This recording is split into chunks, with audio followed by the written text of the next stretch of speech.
Have Dr. Laura Suggs joining us today. We're fortunate, she and I were just talking about this. We were supposed to have her as part of our seminar series, I think beginning in 2019, and she had a trip where she was coming out, and then that got delayed because of weather, and then we rescheduled her, and then all of a sudden the pandemic hit, and everything was delayed again. So anyway, so thankful that you're here today to talk to us. Dr. Laura Suggs is the T.U. Taylor Professor and Associate Chair for the Biomedical Engineering Department at the University of Texas at Austin.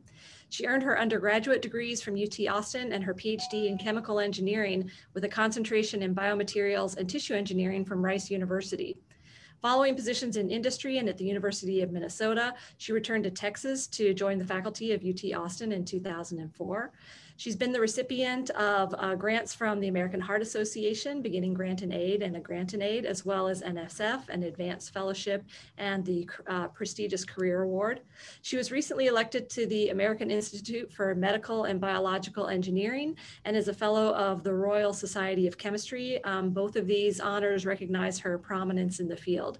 So as I mentioned, we're really happy to have you speak to us today as part of our Stem Cell Center seminar series, and I'll invite you to share your slides and begin your seminar.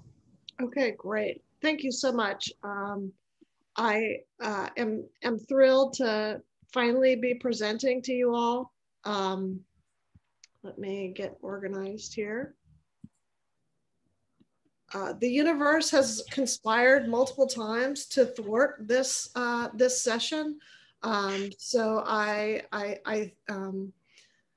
its last ditch effort to keep me from presenting was a couple weeks ago here in Texas. We had a big ice and snowstorm, but I managed to survive and here today. And so really happy to be so. Today I'm going to talk to you about some work ongoing in my lab with adult stem cell therapy and looking at how adult stem cell therapy can modulate the inflammatory response. So before everything went crazy, so last September 2019, the FDA had issued a warning. So they had a number of videos and documents up to warn potential patients about stem cell therapies. So there are a lot of clinics around the United States, so hundreds of clinics around the United States that are delivering stem cell therapies that are sort of outside the purview of the FDA. These days, the FDA has a lot more things to think about in terms of vaccine delivery, but they still caution patients about adult stem cell therapies. And in part because there is a potential for harm, and a lot of the stem cell therapies, so a lot of the applications and indications for therapies are unproven.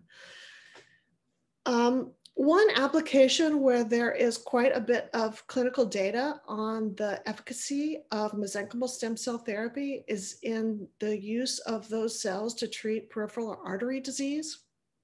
So beginning with animal studies about 20 years ago, delivering MSCs either from bone marrow or from fat sources to treat peripheral arterial disease demonstrated efficacy. I list here in this table, maybe I can pull up a laser pointer.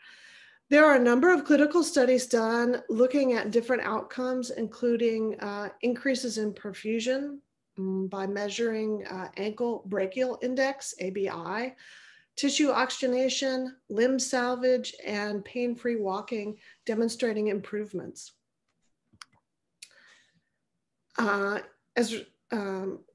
One of the first meta-analyses of these clinical trials or clinical data was in 2016. So over 1,000 patients included in this meta-analysis. And what they demonstrated was that there were significant effects on ABI and significant effects in reducing the rate of major amputation. Even more recently in 2019, over 1,000 patients, another meta-analysis demonstrating significance in ABI and reduction in amputation rates. So unlike some indications, for example, myocardial infarct or other disease states, peripheral artery disease does have demonstrated clinical benefit through the use of mesenchymal stem cell therapies. So one of the challenges in stem cell therapies is really sort of thinking about stem cells, where they go, what they do, and how we are going to analyze the clinical efficacy. So where do stem cells go following delivery, depending on the delivery mode, whether IV or IM? How long do stem cells persist in the ischemic environment? So many clinical studies and many animal studies have demonstrated that stem cells don't persist for long periods in this ischemic environment. Single digit percentages of cells after a week or 2 weeks. So, what exactly are they doing during that time? What are the mechanisms and the role for repair by the MSCs? In many of these studies, the improvements in ABI and limb salvage are somewhat modest. So is there a way of improving outcomes? And is there a way of sort of, if we did understand the mechanism for repair, can we see greater levels of functional improvement? And I show this video. I'm sure many people have seen this video. This is sort of the holy grail of regenerative medicine. I'm going to mute it here. But you can see this video. This is the axolotl salamander. The limb can entirely regenerate when the limb is cut off, and it takes about 40 days for that salamander to regenerate. This is video from HHMI talking about what they know about stem cell involvement in this type of regeneration. What's really interesting to me, however, is that this type of regeneration is absolutely prohibited in the absence of macrophages. Macrophages being the sort of professional phagocyte of the innate immune system. This is work that came out in 2013 from Nadia Rosenthal's group. And what they demonstrated was that in the same animal model, the axolotl salamander, if macrophages are depleted, they were chemically depleted with a claudinate liposome preparation. Claudinate's basically a poison. Macrophages take up these claudinate liposomes, and they do not persist for a period of time, a few days. So if macrophages are depleted prior to amputation of the limb, there's no ability for that limb to regrow. So this is a PBS-loaded liposome or a claudinate liposome. We don't see regrowth of that limb. Even if macrophages are depleted after the blastema is formed, so this sort of early collection of stem cells, you get sort of this weird baby limb. So at both early stages and late stages, macrophages are absolutely critically important in controlling regeneration. And so our group, about that time, began to think very deeply about macrophages and the involvement of macrophages in controlling repair. And there's this classic dichotomy of macrophage phenotypes. It is, in fact, a continuum of phenotypes. So we sort of think about classically the M1 or inflammatory macrophage. It's induced in unpolarized macrophages with interferon gamma or LPS. The pro-inflammatory macrophage expresses INOS. It secretes cytokines like TNF alpha, IL-1 beta, IL-6. On the other side of this sort of set of two poles is the anti-inflammatory or pro-regenerative macrophage. It can be induced with IL-4 or IL-13, expresses CD206 on its surface and ARG1 enzyme. It also secretes cytokines like IL-10. So we sort of think about these two poles of macrophage phenotype, but it's important to realize that there is a continuum of phenotypes. One of the things I will point out, however, is that this arginase 1, this is an important factor that maintains a transcription factor, MyoD, in muscle repair. So that'll come up a little bit later. But macrophages are important both in clearing out necrotic cell debris, as well as promoting angiogenesis and arteriogenesis and muscle repair. So one of the things we did kind of early on was look at muscle injury. And this is an ischemic muscle injury model. So what we do is we ligate the femoral artery, and that creates an ischemic condition in the mouse muscle. And what we do is we're able to look at the lateral gastroc, which is fed by the femoral artery. And some of the first things we did was just look at the cellular infiltrate within the macrophage, within the muscle tissue. So this is some H&E histology showing day 3 following muscle injury up to day 28. And what I want to illustrate here is to kind of keep this picture in mind of day 3. Day 3, this day 7 is what largely healthy muscle looks like. Day 1, what we see is we see very small injured necrotic tissue. So small myofibers, some dead cellular debris, and we see a big infiltrate of neutrophils and macrophages. And so if we quantify that using flow, what we see is that the total cell number peaks here at day 3. Most of those cells are CD11b myeloid cells. And of that subfraction, those that are F480 low, Ly6C positive, those are the inflammatory macrophages. And so those peak in our model at about day 3. So quite early on, we see this big influx of inflammatory macrophages. And I always keep this picture in mind because I just think of how many cells there are. There's a ton of these cells coming into this environment. So in thinking about what role stem cells play, we sort of ask the question, do stem cells and macrophages talk to each other? And one of the first studies we did trying to get at that question was we co-cultured adipose-derived mesenchymal stem cells. So these are stem cells derived from fat in the mouse. And we co-cultured them with bone marrow-derived macrophages. And so we stimulate the development of macrophages with MCSF. So this is sort of our unpolarized macrophage population. We either polarized macrophages towards an M1 phenotype using interferon gamma, so this guy over here, or we polarized them towards an M2 phenotype using IL-4, and that's this here. And then we assayed for CD206 positivity. That's a measure of the M2 population. And what we saw when we cultured macrophages with adipose-derived stem cells at a ratio of 5 to 1 macrophages per stem cell is that we see a dramatic upregulation in the M2 population. So there's something about co-culture with ASCs that drives macrophages towards a more anti-inflammatory, pro-regenerative phenotype. And the other thing I want to point out here is that the numbers of stem cells is relatively small. So we always kind of kept in mind that, you know, stem cells when delivered to a site of injury are relatively small numbers, and they're going to die off really quickly. So they must be able to do something in sort of catalytic amounts.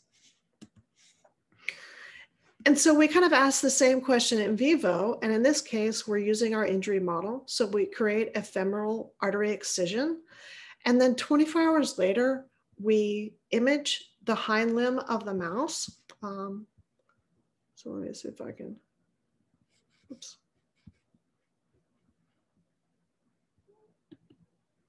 Let me change my, there we go. We do speckle imaging to look at perfusion. This is an example of what that laser speckle imaging looks like. And at that time, we injected either saline control, unpolarized macrophages, adipose-derived stem cells, or some combination thereof. And again, we have many fewer ASCs delivered than macrophages. So 10-fold fewer ASCs than macrophages. And then at 21 days, we made our measurements again.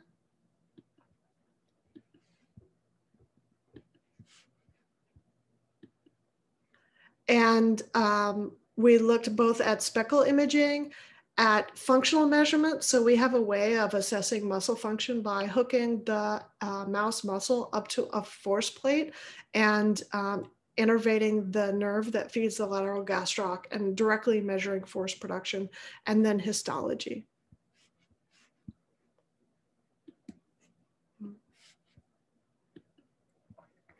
And in the top panel, what we show here after 21 days following injury and treatment, this is the CD31 positive staining histology for our treatment groups and controls.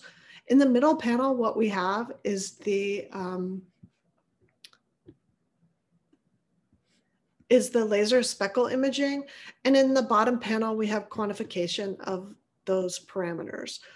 So what we show here is that the CD31 positive cells per myofiber, a measure of how well the blood vessels have regrown, how much angiogenesis we have. We see that stem cells, either with or without macrophages, increase the angiogenesis. Stem cells with macrophages demonstrated a significant improvement in blood flow, although there was no difference between the ASCs alone and the ASCs with macrophages. So in terms of angiogenesis, stem cells were useful for that purpose. When we look at muscle function, though, we see a little bit different story. So in terms of myofiber size, we only saw improvement back to control levels with macrophages plus stem cells. And we only saw an improvement in tetanic force, so force production of the muscle, with the combination of macrophages and stem cells. And if we look at the histology up top, what we see again, this looks to be the most normal muscle fiber organization. So, you know, fat muscle fibers is what you would prefer to see. And, one of the things I mentioned earlier is that ARG1 that is expressed by M2 anti-inflammatory, more pro-regenerative macrophages, that plays a role in activating MyoD, which is a muscle transcription factor involved in regeneration. And we saw a big difference with co-delivery of ASCs and macrophages. And these are small numbers of ASCs, to 20,000 ASCs, which you wouldn't expect to do much in and of themselves. And so we really started thinking about what are the role of such a small number of stem cells that are probably going to go away pretty rapidly? Well, they could secrete cytokines. They secrete cytokines like IL-6 and MCP1, monocyte chemotactic protein. They recruit monocytes from circulation. They help angiogenesis, which may also improve macrophage influx into the tissue. But one of the things we really started looking at is their role in polarization of macrophages. And how do they polarize macrophages? And if in fact, macrophage polarization is one of their primary roles, we started thinking, well, maybe we don't need stem cells. Maybe we could just deliver macrophages if that's what the tissue really needs is a population of polarized macrophages. So we initiated a similar study. Again, we ligate the femoral artery and we look at regeneration at 21 days. Again, we have our laser speckle imaging to look at perfusion, CD31 staining. And what we did in this case is we injected either saline control, unpolarized macrophages from bone marrow, so M naughts, macrophages that had been polarized towards a pro-inflammatory phenotype using LPS, or macrophages that had been polarized towards an anti-inflammatory pro-regenerative phenotype using IL-3. And what we saw is that when we delivered macrophages at day 1 following injury and then assessed them at day 21, the only macrophage population that was effective was an M1, a pro-inflammatory macrophage, which was kind of not what we were thinking was going to happen. We imagined that the pro-regenerative macrophage would help regeneration more, but actually the pro-inflammatory macrophage helped regeneration more. So we did, again, sort of our same, we measured muscle mass, we measured tetanic force, and then we measured the force per mass, so normalizing force production per mass. And again, what we saw is that regeneration was accelerated only with the pro-inflammatory macrophage, not the pro-regenerative macrophage. So we did a follow-up study. We were thinking, well, at day 1, there's this big influx of pro-inflammatory macrophages, and maybe putting an M2 into that environment is just not the right time. So what we did is sort of a supplementary study where we only looked at delivering M2 macrophages at day 3 relative to saline controls. And what we saw is, yes, if you deliver the pro-regenerative macrophage at day 3, not day 1 following injury, you can see improvements in muscle fiber size and muscle force recovery. And so that's what we show here is normalized force, muscle mass and force production. And we do see an improvement in normalized force production at 3 days following injury. And so one might imagine that, really thinking about the macrophage phenotype at a specific time is going to be important.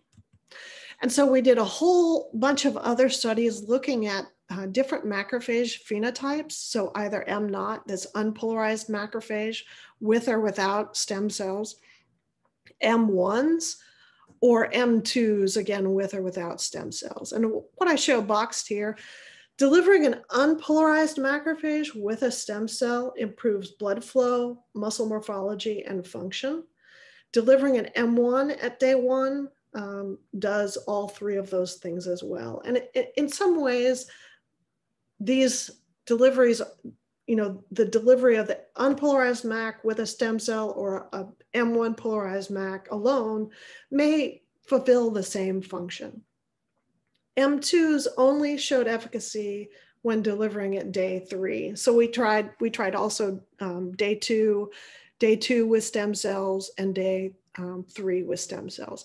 So delivering the stem cells at later time points didn't matter for any of the cell populations we utilized. And so we kind of have this picture in mind. This is not our picture. This is a picture from a review by Tidball looking at muscle injury. So the initial time point, that day 0, is an influx of neutrophils. That's followed up between days 1 and 2 with an influx of pro-inflammatory macrophages. And then that's followed up with an influx between days 2 and 3 of more pro-regenerative macrophages. So our kind of paradigm of thinking right now is that you have to have the exact right macrophage at the exact right time, and depleting any one of these is going to be detrimental. And that a big role for stem cells is in polarizing macrophages to that right phenotype at the right time. So we know that the ASCs can modulate macrophage polarization. We know that these events all happen early on. So days, typically in the first 24 hours, if not the first 2 or 3 days. And that perturbing the macrophage phenotype alone can control muscle function recovery. So the macrophage is the sort of architect of functional muscle recovery. And so, this really to us suggests a role for macrophage modulation in order to reduce muscle damage. So that's kind of where we were at and how we were thinking about muscle function recovery. And so again, sort of looking at this timeline, we have neutrophils coming online. Those neutrophils die via apoptosis and are phagocytosed by macrophages. That is what actually drives the early polarization of macrophages towards an M1 phenotype. So this process of clearing out all the dead apoptotic cells is efferocytosis. So the sort of clearing away of apoptotic and necrotic cells. And then that event driving downstream polarization of macrophages.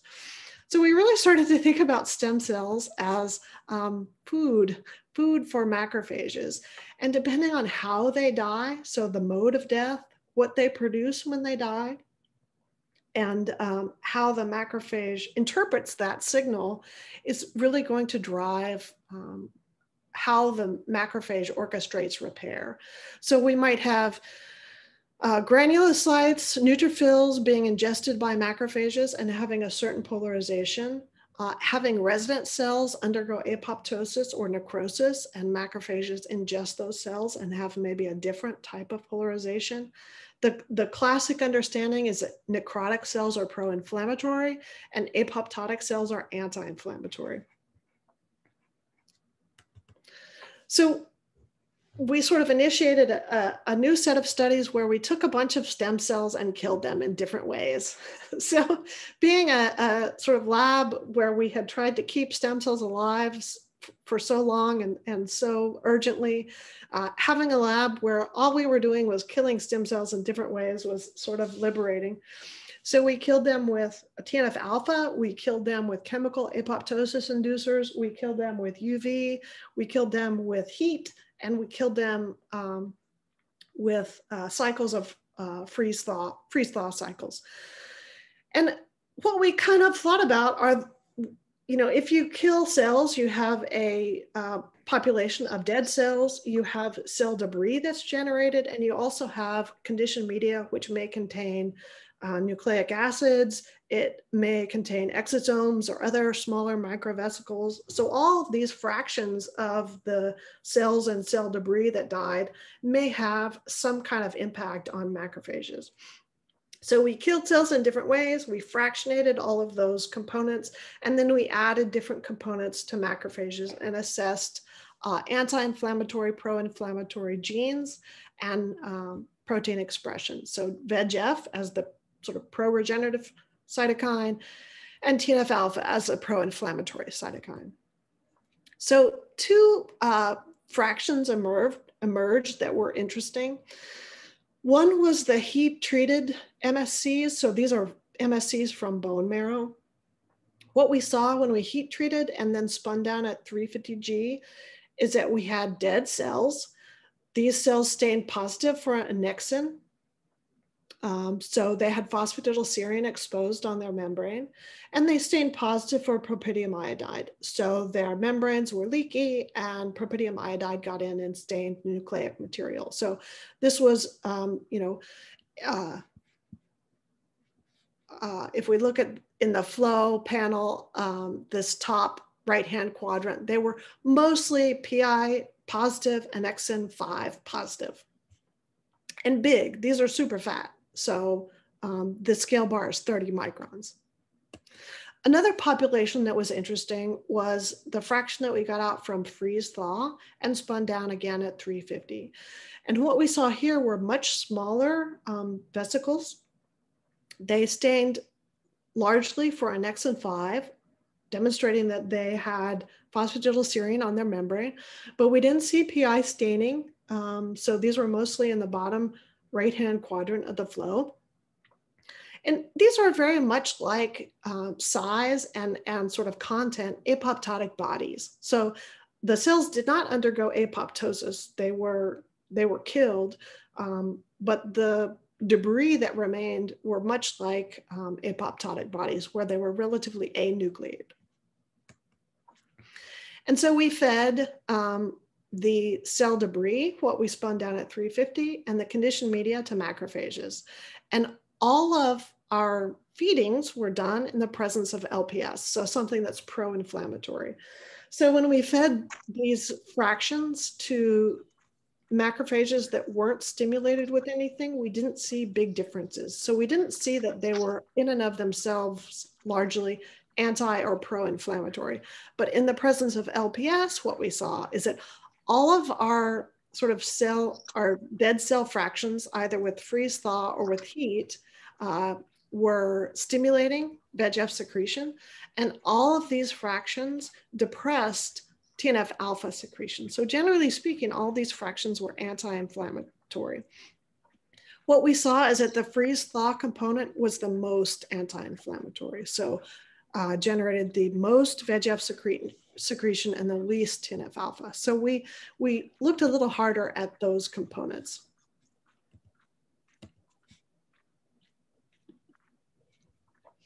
And what we saw, in addition to VEGF upregulation and TNF alpha downregulation, they upregulated a lot of genes involved in anti-inflammatory processes. So ARG1 and MRC2, which encodes CD206. And they also downregulated a lot of the pro-inflammatory genes. So not only TNF alpha, but INOS and IL-6. So this freeze-thaw cell debris really was important in driving an anti-inflammatory or an M1 to M2 phenotypic shift. We thought, well, we think what's mostly doing it is the expression of phosphatidylserine on the surface of these membranes. So phosphatidylserine is known to be anti-inflammatory. And, if you just have sort of a membrane-bound vesicle, that may be a big piece of what's happening. So we used anti-phosphatidylserine antibodies. What we saw is that even in the absence of cell debris, so no cell debris here, if you add this antibody to macrophages in the presence of LPS, it's stimulatory. So we did see TNF alpha, INOS, IL-6 go up just with the antibody alone. So it wasn't inhibiting that process for sure. When we looked at the anti-inflammatory genes, though, what we saw is that the antibody in the freeze-thaw condition could block the anti-inflammatory effects of the cell debris. It blocked both VEGF and the MRC1. And it also blocked VEGF secretion. So it returned VEGF secretion down to sort of pre-cell debris levels. It also brought TNF alpha back up to pre-cell debris levels. So this phosphatidylserine blocking really mitigated the effects of these freeze-thaw cell debris vesicles. All right, so that's kind of where that project is now. And we were able to conclude that the mechanism of cell death results in different fractions of dead cells, debris, conditioned media components, but that the cell debris from the freeze-thaw cycles resulted in anucleate cellular vesicles that were the most effective fraction for improving regeneration or polarizing a pro-regenerative macrophage. And that this process was potentiated by phosphatidylserine on the membrane surface.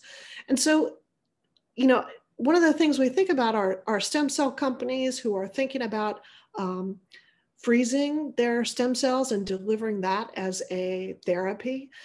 This really suggests that a lot of the anti-inflammatory effects of stem cells may be preserved with that process. And we also got to thinking, well, if you don't need, if some of the anti-inflammatory effects of stem cells are a result of the physical chemical properties, the biologic properties of the membrane, maybe you don't need the cell at all. And so we started to look at this interaction. This figure sort of diagrams an apoptotic cell. It has phosphatidylserine on its surface. It has a whole bunch of other stuff on its surface too. So a lot of cellular membrane-bound proteins, and they interact with the phagocyte via a number of different ways. So there's maybe a lot more going on than just the phosphatidylserine. And one might imagine that you could approximate an apoptotic body with cellular vesicles or exosomes. So our lab, we've spent a lot of time looking at the efficacy of exosomes, larger microvesicles, and apoptotic bodies. We've also looked at delivering phosphatidylserine via liposomes. And through these studies, what we came upon is this design. So this is our apoptotic body inspired nanoparticle. What it consists of is a degradable PLGA core. It's about 100 nanometers. It's surrounded by a cell membrane isolate. So we isolate either mesenchymal stem cell membranes or in many cases fibroblast membranes. And then we spike in that membrane phosphatidylserine. And I'll show you some of the data we have to motivate the particular efficacy of this type of nanoparticle design. So one of the first things we did is we asked ourselves, well, how much phosphatidylserine do you need to be effective? And so what I show here, this is TNF-alpha secretion by macrophages, again, bone marrow macrophages, placed in culture with different formulations of this nanoparticle. Everything, again, is done in the presence of LPS. So we normalized LPS. This is the sort of level that LPS produces in terms of secretion of TNF-alpha. As we increase the amount of phosphatidylserine in our membrane up to 20%, we see a dose-dependent reduction in TNF-alpha secretion.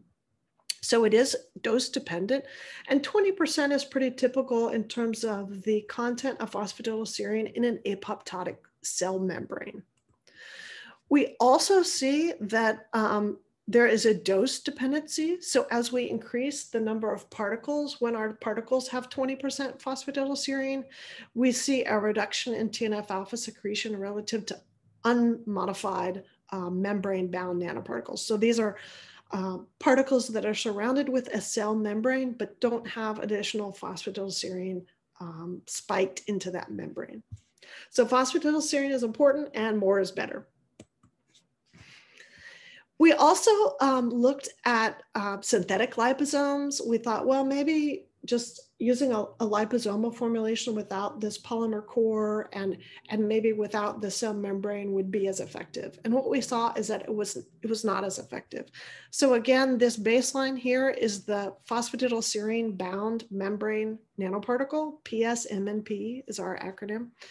And what we saw is that compared to LPS alone, compared to a phosphatidylcholine liposome alone, or compared to a phosphatidylserine spiked liposome, the PSMMPs were at least doubly more effective than any other strategy. We thought, well, what is it in the membrane that's so important? And we tried to evaluate that by digesting off any membrane-bound components. So we used a protease to degrade the membrane. And what we saw is that if the proteins on the surface were degraded, we saw an increase of TNF-alpha secretion by our macrophages. So they care if there are cell membrane proteins on the surface. So the best sort of strategy here, oh, and I forgot about this part, but the other thing we thought about is maybe the membrane-bound proteins were also facilitating uptake of the particle by the macrophage. And so if we digest them, we decrease uptake as well. So it's both uptake as well as sort of polarization or TNF-alpha secretion. So this phosphatidylserine presentation on a solid nanoparticle provides these synergistic cues with the membrane proteins to reduce inflammation, or at least to reduce the pro-inflammatory status of the macrophage. Not just TNF-alpha, other genes are dramatically depressed in the presence of these nanoparticles. So IL-1 beta goes down, IL-6, INOS goes down. So all of these genes were going down quite significantly, 100-fold, 1,000-fold down. And anybody who's doing cell-based work knows you might see big changes in gene expression that translate to maybe smaller changes in protein expression that maybe translate to even smaller differences in vivo. So we wanted to sort of look at not only how changes in pro-inflammatory status worked, but also how changes in anti-inflammatory status work. So it's possible that the particle reduced the pro-inflammatory state of the macrophage, but didn't do anything about the anti-inflammatory state. So we looked at M2 markers, so 206, and what we saw is MRC1, which encodes the 206, went up with the PSMMPs, and the percent 206 positive cells went up with PSMMPs. Not to the same extent that stimulation with IL-4 did, but it was significant. All right, and so this was the in vivo part, and we went to a slightly different model than we had typically used. So in this case, what we wanted to do is we wanted to do something as close to LPS stimulation in vitro as we could in vivo.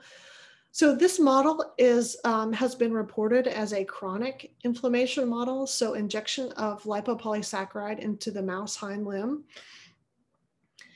Typically, inflammation in the limb peaks at day 7, and the study can be evaluated 2 weeks after LPS injection. So what we did is we injected LPS, and then we injected PSMMPs or saline control at days 6, 8, 10, where we would expect inflammation to peak, and then we terminated the study at day 14. So our groups were PBS, PSMMPs. We included some additional groups. We included betamethasone, which is an anti-inflammatory agent, hoping to reduce the effects of LPS. And then we started worrying about the particle and making sure we had controls. So we added an uncoated PLGA nanoparticle control. Those tend to aggregate. And so we also added a polyvinyl alcohol coated PLGA control as something that was sort of coated and didn't aggregate, but wasn't our special membrane coating. This model is not as inflammatory as we thought it was going to be, as was reported. So we did a couple things. We looked at day 14, the influx of macrophages. So these are CD86 positive cells. And we looked at the fraction that was also CD206 positive. So in the absence of LPS, so the healthy control, there is a small but significant amount of cells that are CD206 positive. LPS reduces that subset. So that goes down as inflammation goes up. And adding the PSMMPs increase then the fraction of 206 positive cells. It's important to realize here, this is not so wildly inflammatory as you might imagine. So these numbers are small, they get smaller, but they're still pretty small. The PSMMPs increases that, but they're still pretty small. Our other nanoparticles did not increase 206 as much, and the betamethasone really didn't do anything for us. We looked at, one of the things that should happen is the foot pad should swell as it's inflamed. And so we measured swelling. So we measured the foot pad thickness. And what we see is that in the absence of LPS, we sort of have our normalized thickness. So this is a baseline. As you add LPS, there's some slight swelling, but it's not that big a deal. Betamethasone doesn't really change that very much. Where it did change was with our uncoated nanoparticle, which was quite swollen. Our PVA coated nanoparticle, which was also significantly swollen, but the PSMMPs reduced the swelling of uncoated nanoparticles. So in and of itself, it was not anti-inflammatory, but the coating was anti-inflammatory relative to what the particle would otherwise do. So we have some thought that these types of particles could be used potentially in the delivery of anti-inflammatory agents, maybe biologics or other molecules that are poorly soluble. And it would not of itself increase inflammation in the site of injury. So what we saw with this study is that phosphatidylserine is an important mediator of macrophage polarization, and particularly it can be used in facilitating particle uptake and reduction of the inflammatory effects of particles. The plasma membrane is synergistic with phosphatidylserine to reduce inflammation. And just the take-home message is that macrophages, their whole job is to take in stuff and respond to that stuff. So they're exquisitely sensitive to their environment, both the sort of biologic features and physicochemical features of what they ingest. And, you know, in our opinion, macrophages are the sort of architects of the regenerative process. They allow it to happen.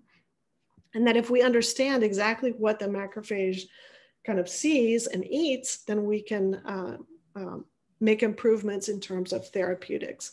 And with my last sort of few minutes I have here, I'd like to sort of talk a little bit about directions that we're heading in my laboratory. So we're thinking a lot about what the macrophage sees and how it responds to its environment. And right now what we're doing is we're thinking about nanoparticles and microparticle uptake by macrophages. And what we're trying to do is to build a library of particles to allow us to assess the effects of physical, chemical, and biologic features of particles on macrophage polarization. So we have three variables that we're primarily concerned about.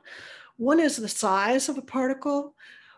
The other is the amount of phosphatidylserine of a particle, or in some cases, the amount of cell membrane components, so what's on the surface of the nanoparticle.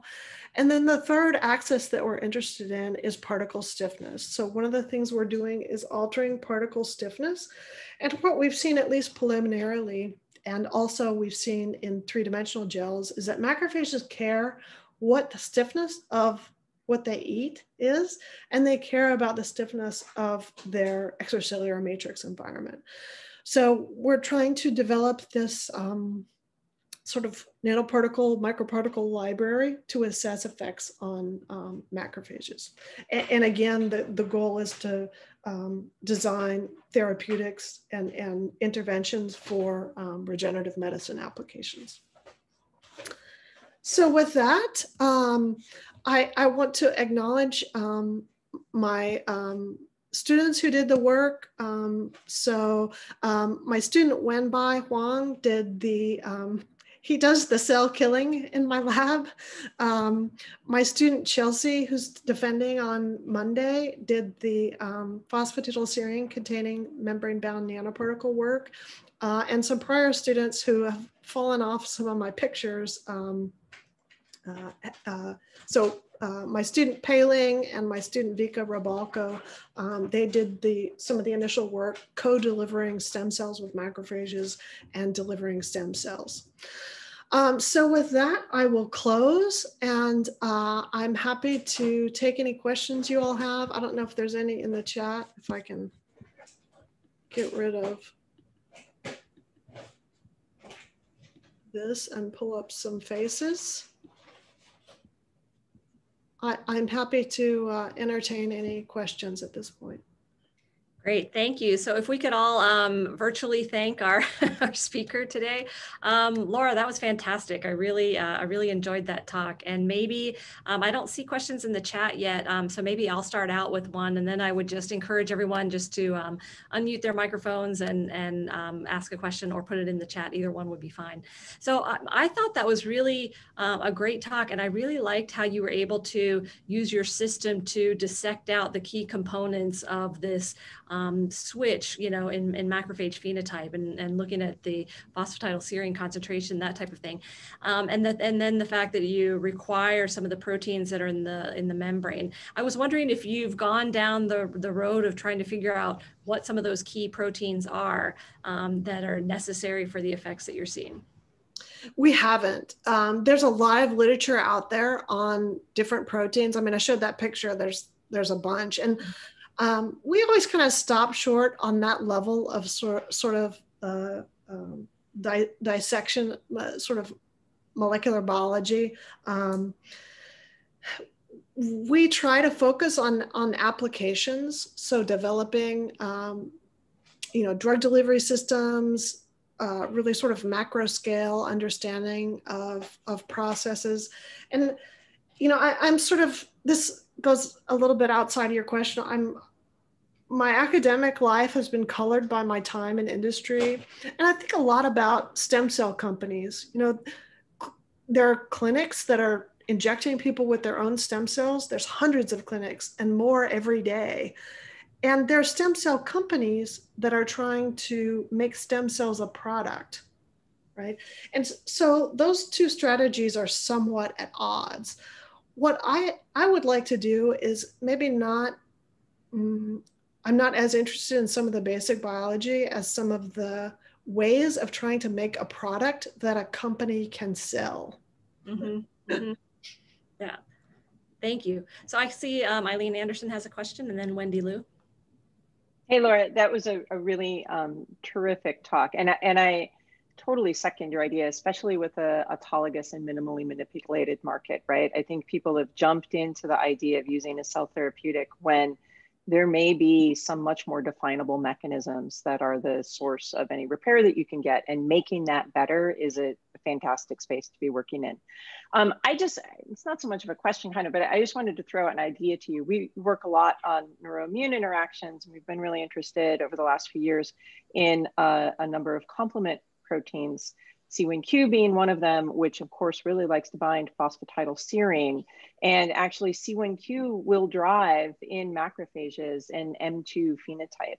And so your data, because it's heavily focused in vitro at this point, wouldn't necessarily have picked that out.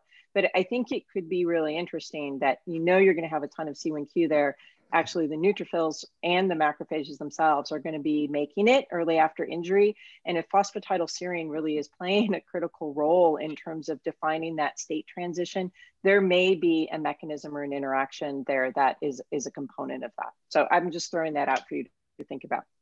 And that's a good point. That there are other people who work in this idea of a cell membrane covered nanoparticle. And one of the things people have talked about, and your comment puts me in mind of, is people have talked about this cytokine sponge idea. So there's an idea that nanoparticles soak up cytokines and the membrane can bind a bunch of stuff like C1q, and that may impact how it works in vivo, right? We haven't seen that. And you're right, a lot of our work starts out in vitro. So I can't rule that out, but we haven't seen this sort of cytokine sponging happening. But it's possible. I'm actually thinking the opposite. So I totally hear you. I'm thinking it might augment your effects in vivo. I see. Maybe, although we had this model, I kind of said this model, this LPS induced inflammation kind of sucks. And it's not inflammatory enough. Yeah. We had started thinking about a collagen induced arthritis model, Kaya, but we couldn't do it during COVID because our animal care facility was not at full steam. So they wouldn't allow us to do it. So this is all we could do so that my student could graduate. But it was not inflammatory enough. And so we need to move to something that's more inflammatory. Yeah, sure. That's a good point. Thank you. Yeah. Okay, Wendy? Okay, yeah, thank you, Laura, for your great talk. I really enjoyed that. I had two questions about your macrophage delivery experiments. The first was, I know when you stimulate macrophages in vitro, particularly towards the M1 phenotype, they release their inflammatory cytokines very quickly.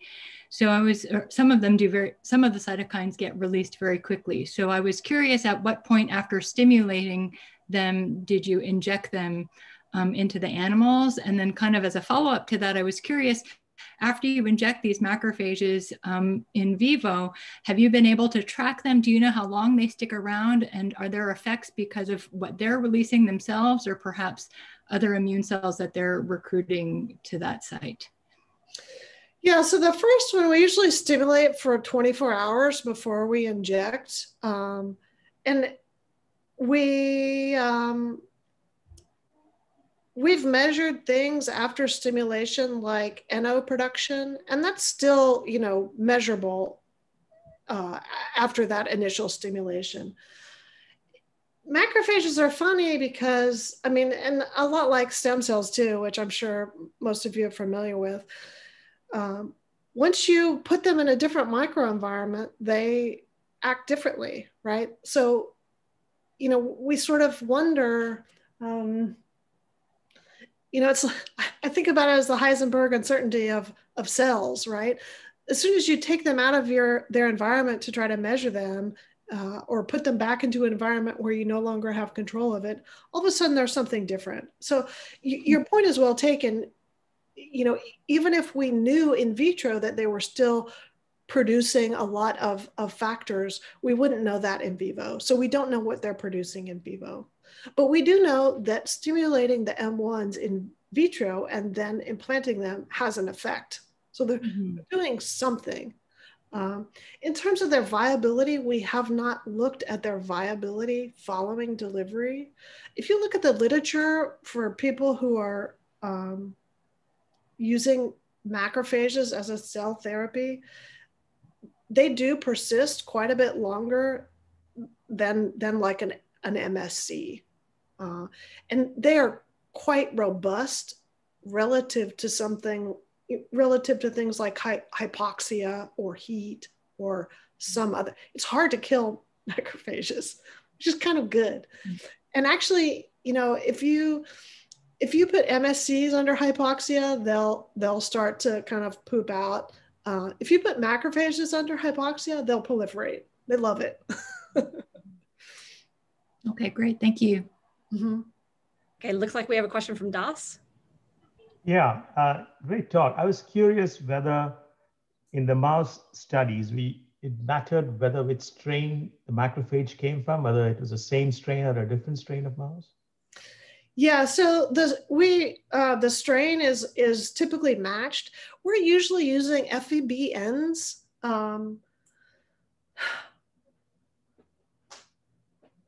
Some mouse strains are more Th1 type, kind of pro-inflammatory strains. Some strains of mouse are more Th2 type, more anti-inflammatory type strains. FEBNs are kind of an anti-inflammatory. They're more of a Th2 type mouse, but the macrophages are matched to the mice that we're using. Okay, but if they were not, do you expect a different result, or is it? We didn't really do that study just because somebody would not be happy with it. But I really don't think it would be that different, to be honest. Thank you. Okay, other questions from the audience? Okay, we've got a question from Mitra.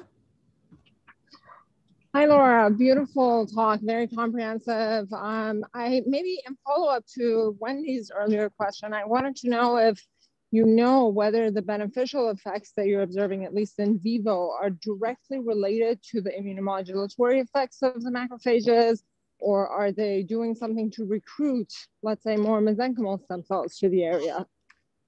Yeah, we don't know. Yeah, we don't know. A long time ago, I did some work delivering factors to try to recruit stem cells.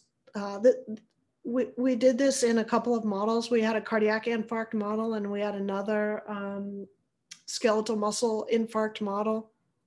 We delivered some factors. So we delivered STF1 alpha to the heart to recruit stem cells. We delivered HGF1 in skeletal muscle, and we delivered IGF1 in skeletal muscle. And in all those cases, we saw stem cell recruitment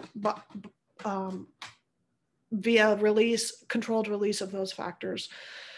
So, macrophages and stem cells, as long as they're alive, are probably going to be secreting a number of things. So, it's possible that happened and we just don't know about it. Great, thank you. It was a surprise that the M1s worked the best. Like that was really shocking to us. Yeah, yeah. And I sort of think, you know, the way I think about it now is body systems are developed the way they are for a reason. You do need pro-inflammatory macrophages. You do need, anti-inflammatory macrophages. So having the right cell at the right time is maybe more important than, depleting one over the other. But exactly the right cell, exactly the right time is maybe the most important thing. All right, thank you so much. And everyone, maybe we can again virtually thank Laura for her fantastic seminar, very much appreciated. And we did it. Yes. I gave a talk. We successfully had you give a seminar here. This is fantastic. That's a miracle. I can't believe the universe allowed that to happen. Yes, me too. Anyway, it was wonderful. It was well worth the wait. So thank you so much. And I know you've got some meetings with faculty later on today. So enjoy the rest of your virtual visit. And we'll look forward to having you back sometime after all this is behind us, so we can talk to you more in person. Great. Thank you, Lisa. Thanks, Laura. Take care. Bye-bye. We can give you a glass of fresh water. Thank you. I need it.